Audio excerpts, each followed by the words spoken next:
The economy is top of mind for voters ahead of the November election, and just a day before President Biden is set to deliver the State of the Union address. Chair of the National Council of Economic Advisors, Bernstein, joins me now for more. Jared, thanks for coming on. Can you talk a little bit about what we can expect to hear from President Biden in his address tomorrow night? You're going to hear the president lay out some of the historic achievements that have occurred on his watch. From my perspective, we're going to talk about some of those in an economic sense in a second, I'm sure, as well as his vision for the future. Now, this means building on progress we've made thus far, but also reminding folks of what that progress has been. 15 million jobs since he got here, an unemployment rate that's been below 4%. That's low unemployment for 2 years running. Serving to ease inflationary pressures now. Inflation has come down 2/3 from its peak, and that combination of maintaining the tight job market with less inflation and lowering costs has meant real wage gains, real buying power advances for the American people. But that's progress we have to build on. A big part of the State of the Union is talking about the president's vision to continue to implement these programs and, again, build on the progress we've seen. How critical do you think the economy is as an issue for President Biden as he runs for re-election? Well, the economy is always extremely salient in that context. And here I think it gets down to who's fighting for whom. I mean, this president has been devoted to serving families like the one he grew up in ever since he got here. In fact, before he got here, when he was getting ready to take the presidency, I remember talking to him about how our agenda had to get people to the other side of the pandemic crisis. And that meant quickly standing up a vaccination program that really didn't exist until he got here, standing up measures to get families and businesses to the other side of the crisis, and we quickly got back to full employment conditions in the job market.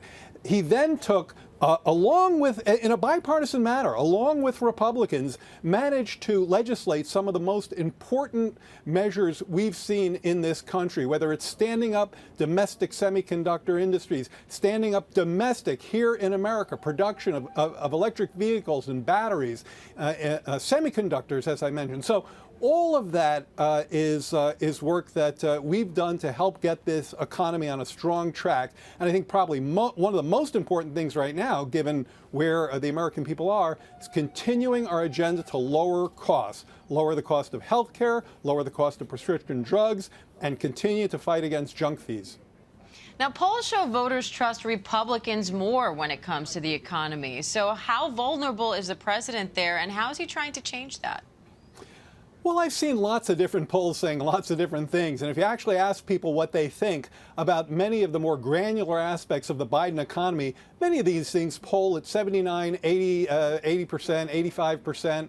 We've seen numbers like that when it comes to our manufacturing sector, okay? 790,000 manufacturing jobs since this president took office.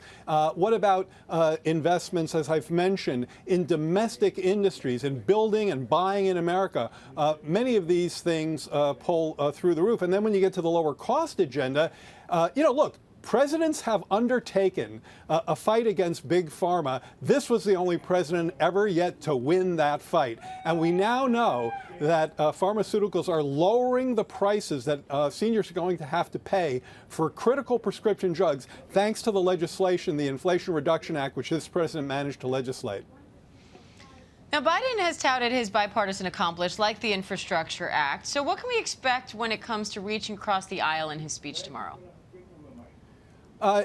Everyone who knows this president knows that he believes we do best when we work together. I mean, that is just how he is made, and that's his many-decade experience in politics has been we accomplish more when we work together. Now, look, if the other side's going to give him, the stiff arm, he's going to still figure out ways to get things over the goal line. But when it comes to the Infrastructure Act, when it comes to chips, when it comes to the PACT Act, he's consistently shown that he's willing and happy to work with the other side. I think the recent border situation was a good example of this, where he worked and his team worked very closely with Republicans to come up with one of the most potentially effective measures we've seen to help repair some of that broken border. And Republicans, a subgroup of Republicans, wouldn't work with him on that because they valued the political chaos that having the dysfunctional border yields to them